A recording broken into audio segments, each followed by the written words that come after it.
Hi everyone, today we will talk about how to fix WhatsApp backup stuck on iPhone. To know how to fix WhatsApp backup stuck on iPhone, you should just go to settings like this. We will click.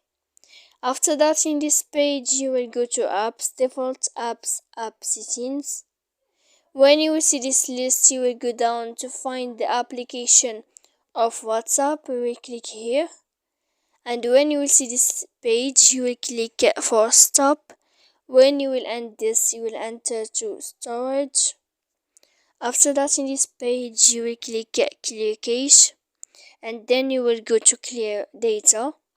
And after all that, you can update your application. So please don't forget to support us by like and subscribe. See you next time in another video, and thank you for watching.